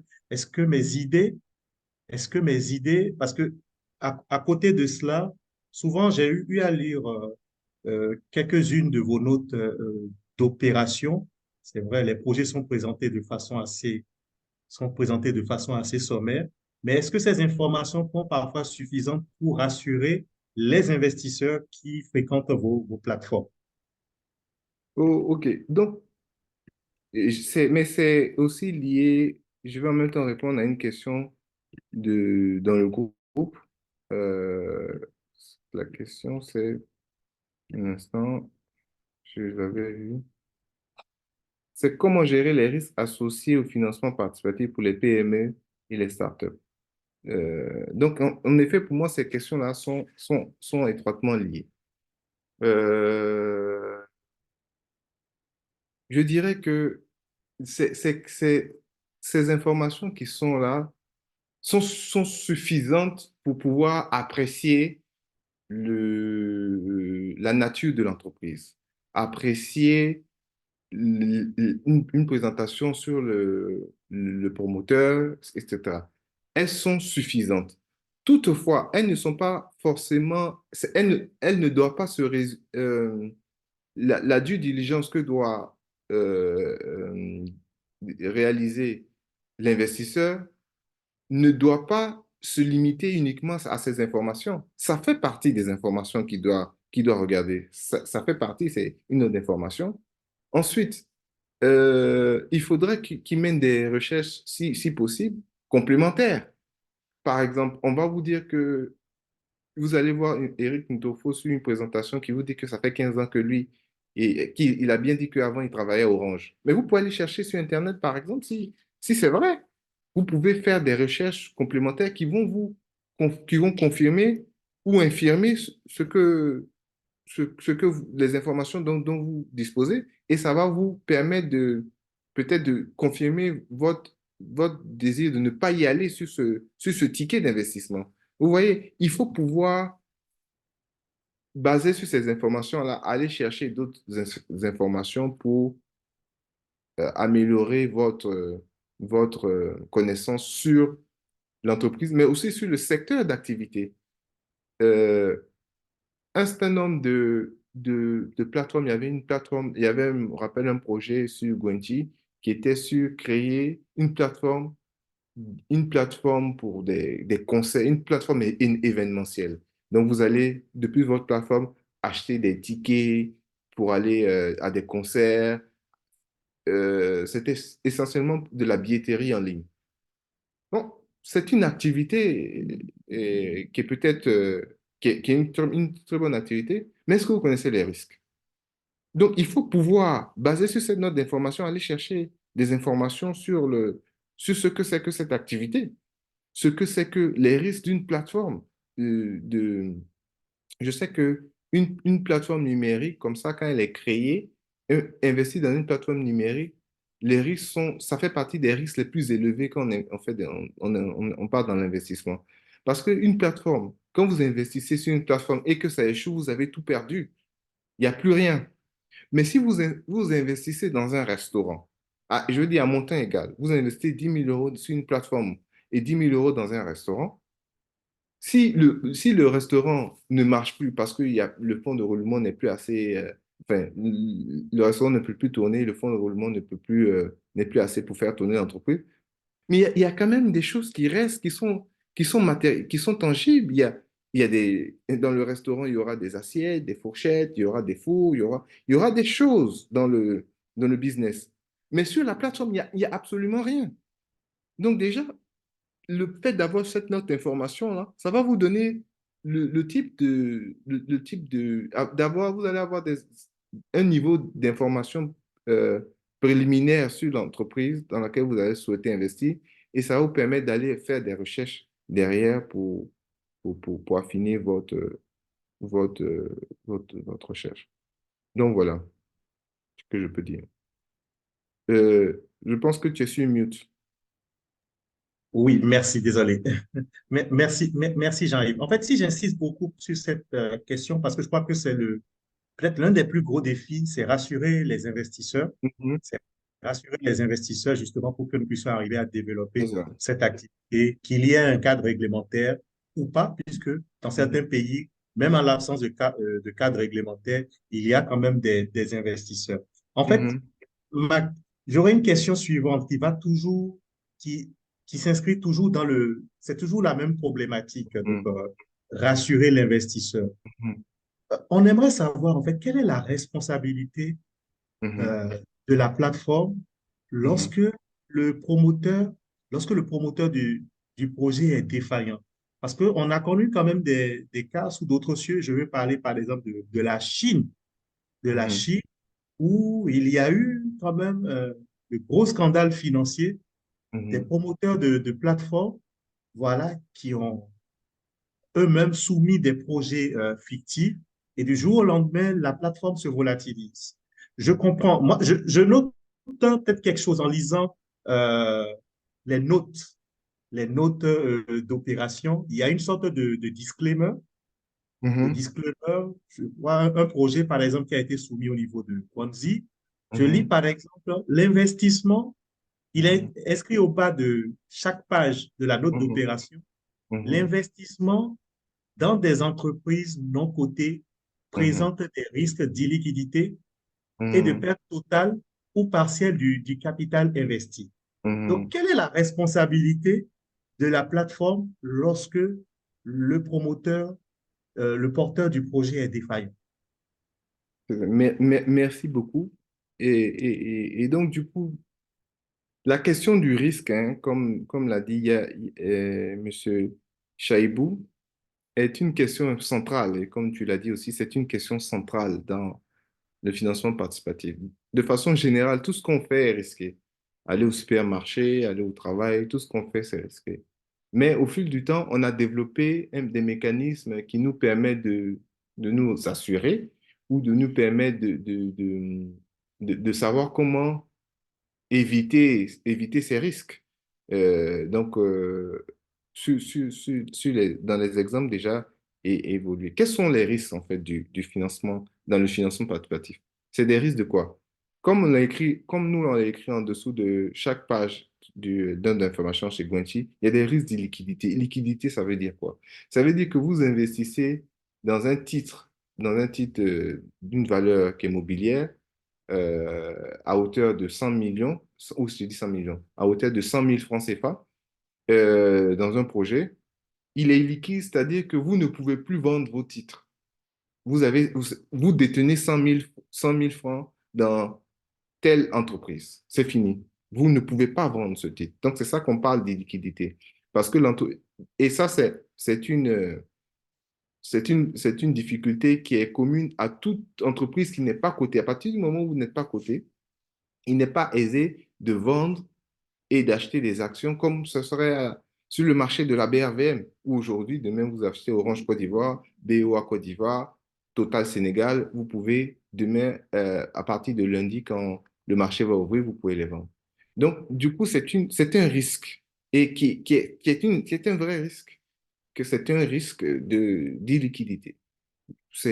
L'entreprise peut avoir des belles perspectives de développement, mais vous pouvez ne pas pouvoir vendre vos trucs.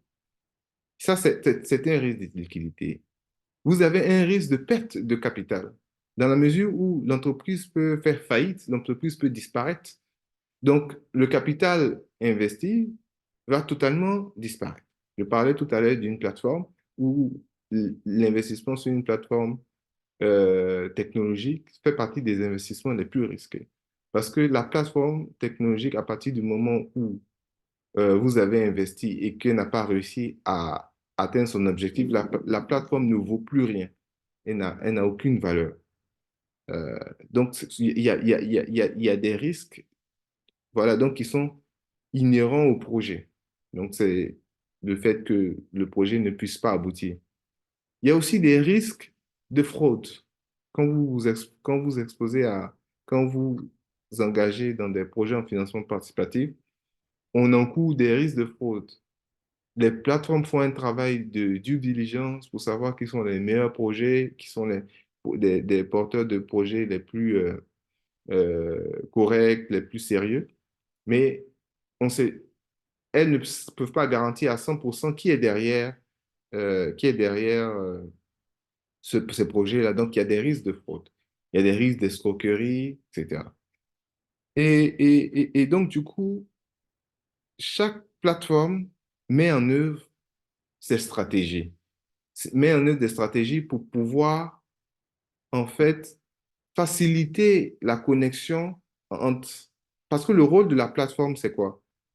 La plateforme, son rôle n'est pas de trouver du financement. La plateforme, son rôle, c'est de vous permettre d'avoir une infrastructure, c'est sa promesse à elle, une infrastructure sécurisée, une infrastructure euh, disponible, une infrastructure qui va vous permettre de rencontrer des potentiels, en tout cas, si vous êtes porteur de projet, elle vous offre un endroit où vous allez trouver de potentiels investisseurs.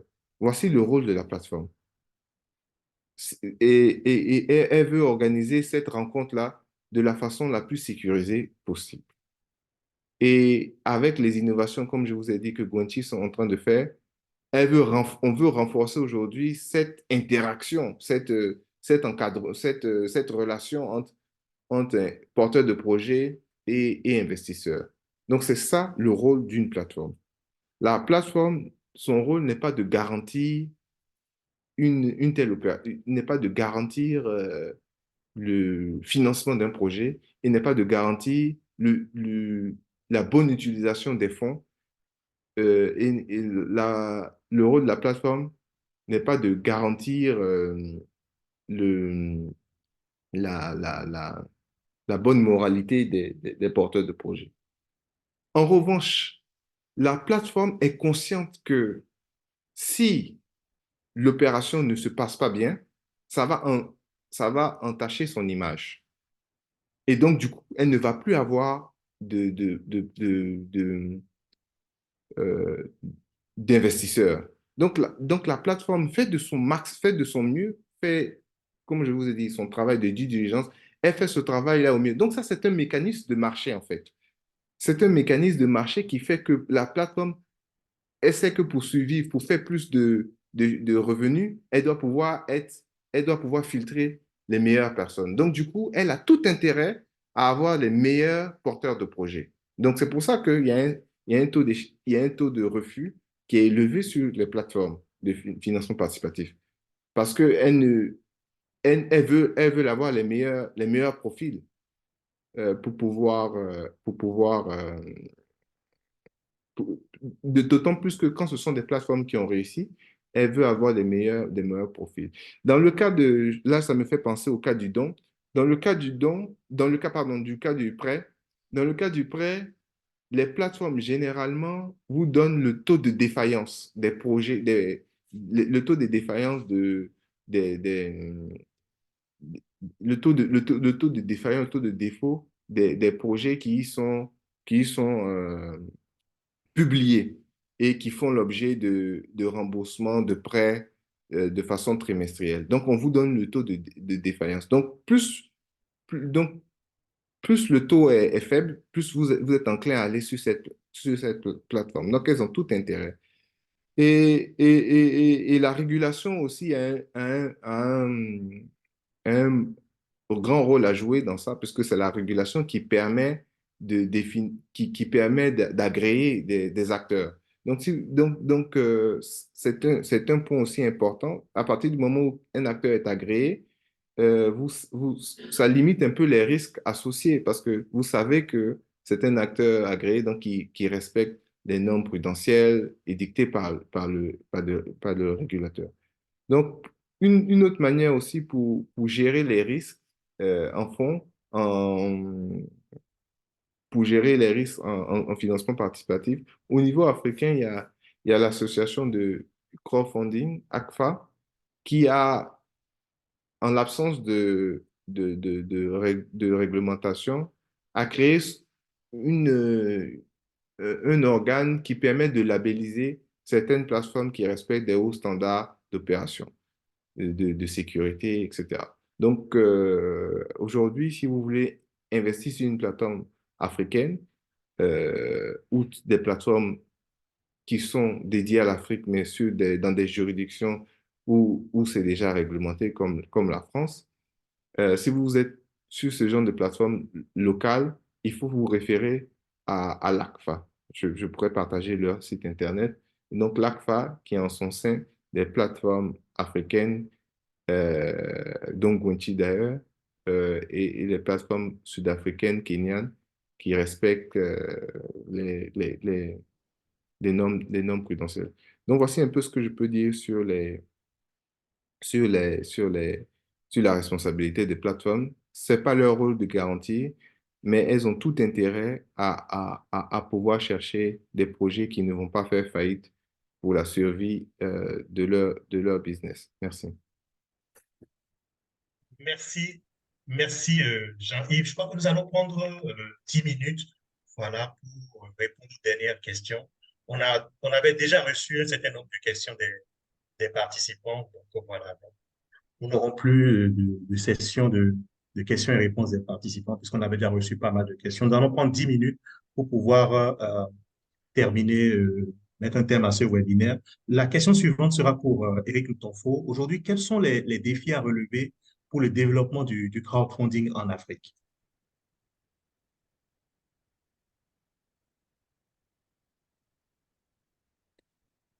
Éric Lutonfo, vous êtes avec nous?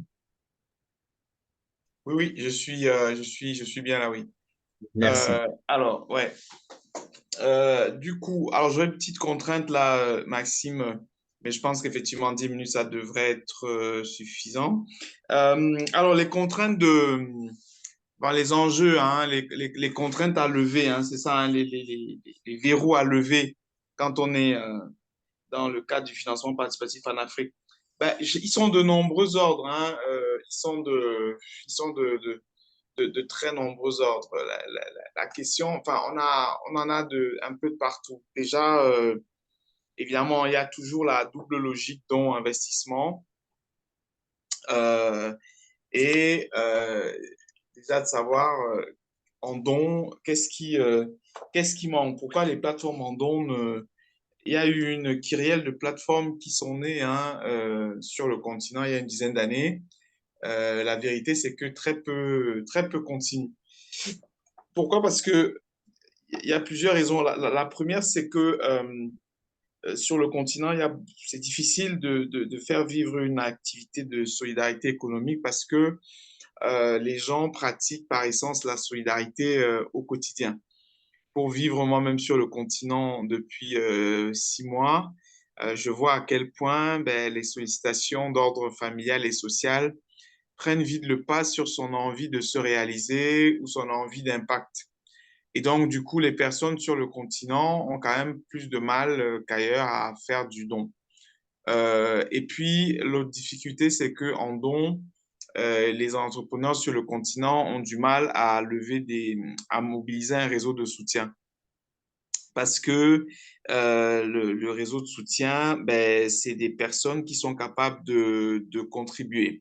Et que quand on est un entrepreneur sur le continent, aussi brillant qu'on soit, c'est pas facile de mobiliser des gens en diaspora, puisque c'est essentiellement en diaspora aujourd'hui que les contributeurs se trouvent. Donc, le don, je ne sais pas comment sortir de l'équation, euh, mais, euh, je pense que en continuant à développer nos économies, nos industries, on va arriver à des niveaux de pouvoir d'achat ou des niveaux de vie qui vont permettre de laisser un petit peu de fonds de côté pour faire autre chose que du social familial.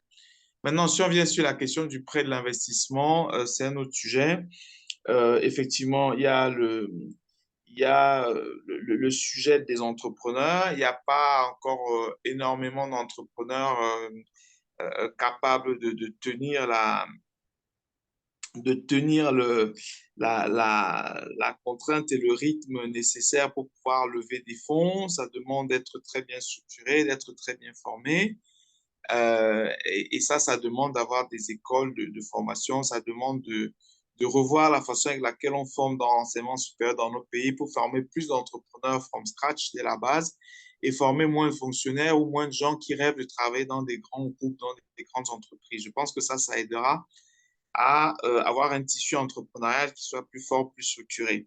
Maintenant, en ce qui concerne les investisseurs sur le continent, il y a des investisseurs, il y a des gens qui peuvent investir dans les projets, beaucoup plus que des donateurs, mais effectivement, ils attendent des plateformes, ils attendent d'être connectés à des structures qui peuvent leur démontrer qu'elles peuvent accompagner les porteurs de projets. Et donc, on tombe sur la question de la fameuse question soit de la régulation, soit de la capacité à mobiliser les investisseurs. Et c'est ce que je disais tantôt, c'est pas simple.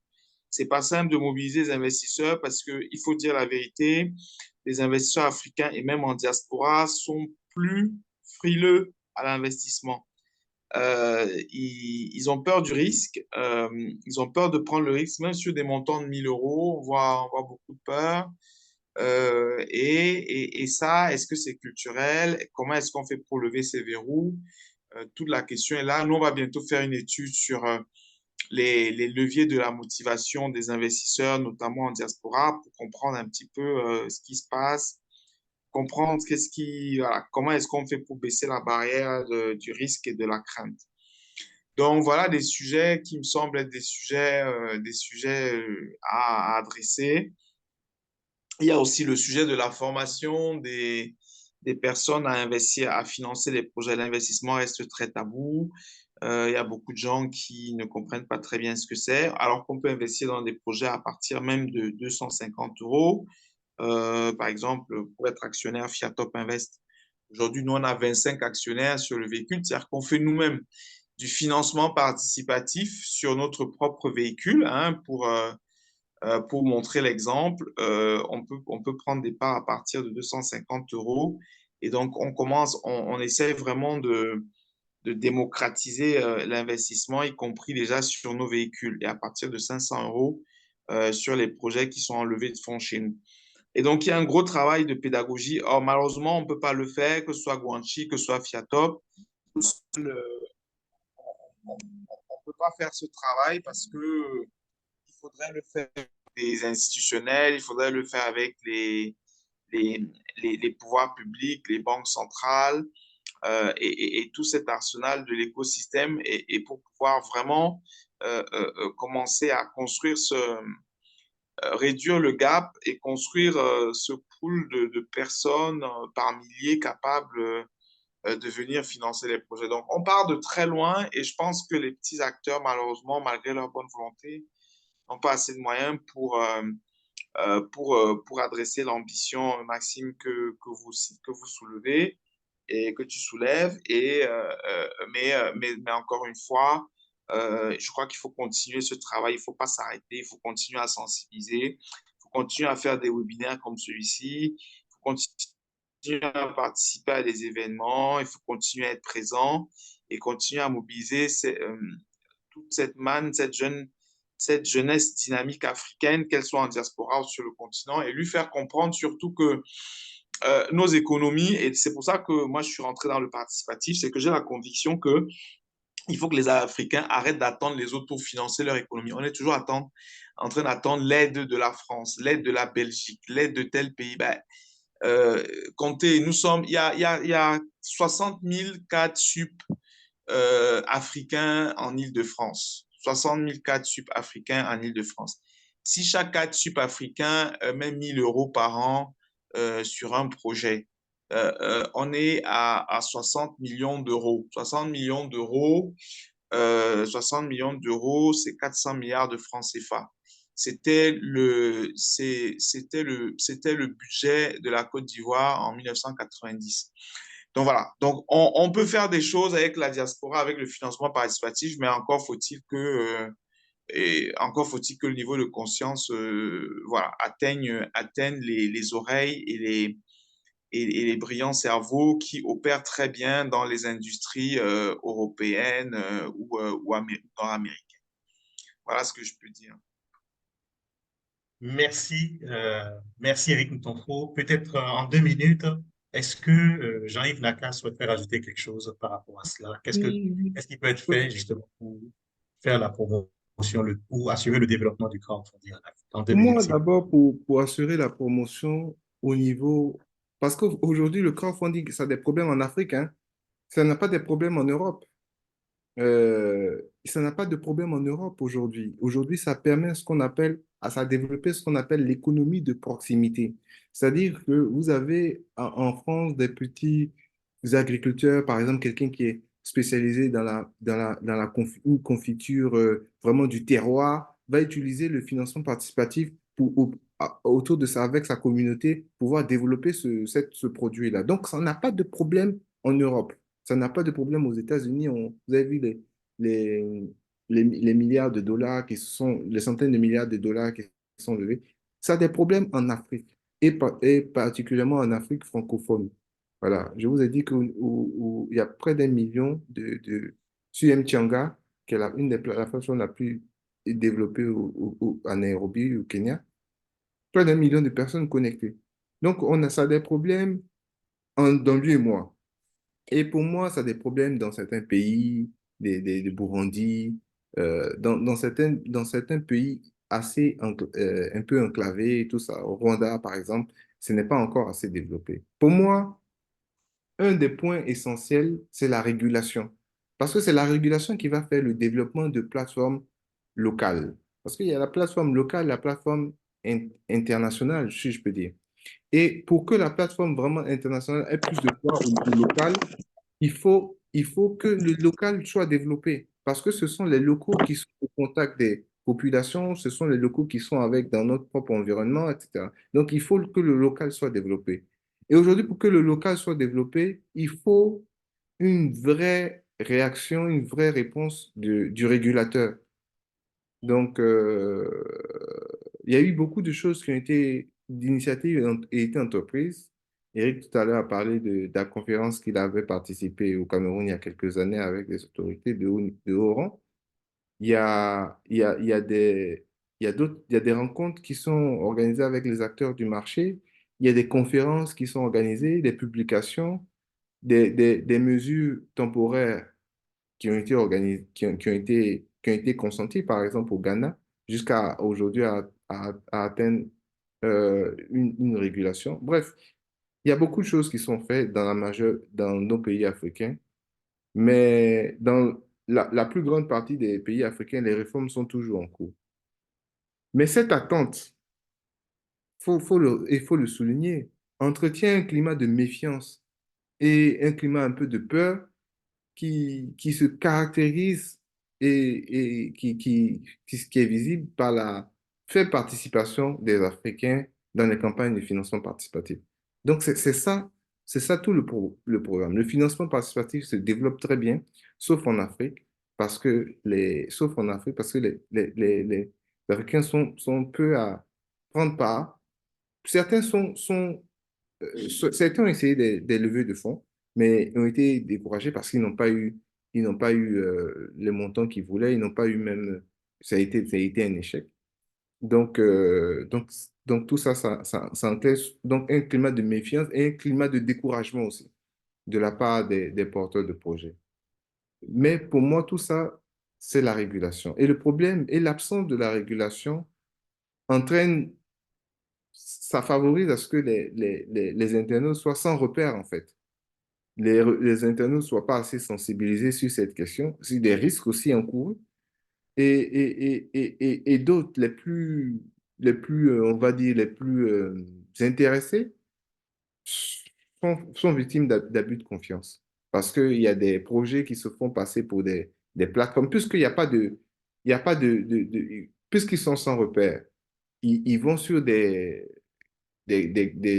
projets qui s'apparentent à du crowdfunding et qui se font gruger. Donc, du coup, tout ça aussi, c'est la régulation qui permet de cadrer tout ça, qui permet ou qui sensibilise le grand public qui leur montre le chemin. Comment choisir sa plateforme de financement participatif?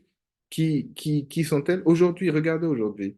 Il y a de plus en plus de plateformes spécialisées. Il y a des plateformes dans l'immobilier, il y a des plateformes dans la culture, le social, l'environnement, l'innovation. Donc, comment choisir une plateforme? Comment pouvoir choisir une plateforme? Donc, c'est de plus en plus compliqué pour quelqu'un même qui souhaiterait investir dans le financement participatif de pouvoir s'orienter. Quel est le montant qui est minimum? Comment il va être remboursé? Ce sont autant de questions que le régulateur doit pouvoir encadrer. Mais la conséquence aussi de ce retard, de l'adoption tardive d'un cadre réglementaire dans nos pays, elle n'est pas que pour, elle n'est pas que pour les épargnants, mais elle est aussi bien pour notre, notre environnement local parce que ça ne va pas favoriser le développement du financement participatif local. Et ça ne va faire que favoriser le développement des plateformes étrangères. Parce que on peut pas aujourd'hui dissuader le public, ceux qui ont envie de s'engager dans des plateformes de financement participatif, on ne va pas les dissuader à ne pas le faire. Parce qu'aujourd'hui, les temps ont changé. On est à l'heure du numérique. On n'a pas les mêmes restrictions qu'avant où on vous dit que vous n'avez pas le droit de faire ça et point. Basta, c'est terminé. Aujourd'hui, avec votre ordinateur, vous pouvez voyager. Vous pouvez, depuis votre position, aller au Japon, aller en Chine, etc. Donc, aujourd'hui, ce qui se passe en l'état actuel de la situation, c'est que les peu d'interventions sur les plateformes locales favorisent le développement de plateformes internationales. Sur les 1,2 milliard que je vous ai montré, dont je vous ai parlé tout à l'heure, de fonds levés pour l'Afrique, il n'y a que 3% qui sont levés sur les plateformes africaines. Donc, pour moi, la responsabilité du régulateur est engagée pour la survie de de cette, ce secteur en Afrique et pour faciliter on va dire, le financement de certains projets parce que, mine de rien, c'est une alternative intéressante qui a été démontrée à travers le monde. Et donc, qu'il faut pouvoir encadrer ici pour permettre à des Africains de se développer. Et le dernier point, c'est que en janvier de cette année, en janvier 2023, je pense que vous êtes familier avec l'Africa Guarantee Fund. C'est un organisme de garantie africain qui est basé à Nairobi, qui a commencé à accorder des garanties, mais à qui? À des plateformes étrangères qui sont dédiées sur l'Afrique. Donc, du coup, c'est une plateforme du Pays-Bas, si je ne me trompe pas, avec qui Africa Guarantee Fund a fait un partenariat pour favoriser de la garantie. Parce que, de façon générale, la facilité du financement participatif fait que ça ne demande pas de garantie à à des promoteurs de projets. C'est pour ça que on dit que c'est plus facile de lever des fonds sur une plateforme de crowdfunding par rapport aux banques. Toutefois, avoir une garantie rassure plus, vous conviendrez avec moi que ça rassure encore plus l'investisseur, notamment dans le cadre du prêt. Donc, qu'est-ce qu'ils ont fait? Ils ont fait un partenariat avec Africa Guarantee Fund pour couvrir ce risque-là. Donc, pour pouvoir accroître le développement de cette plateforme-là.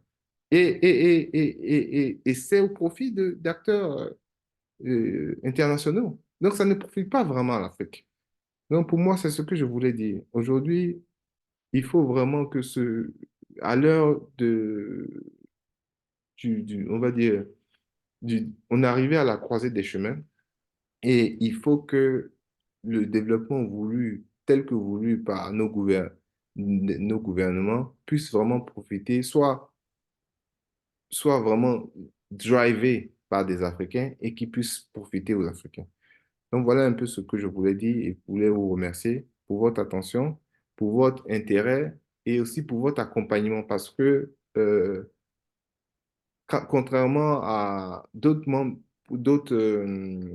méthodes de financement, le financement participatif, c'est une méthode, c'est un type de financement qui se fait à plusieurs, qui demande le concours de plusieurs personnes, qui peuvent, chacun peut avoir un rôle dans la recommandation.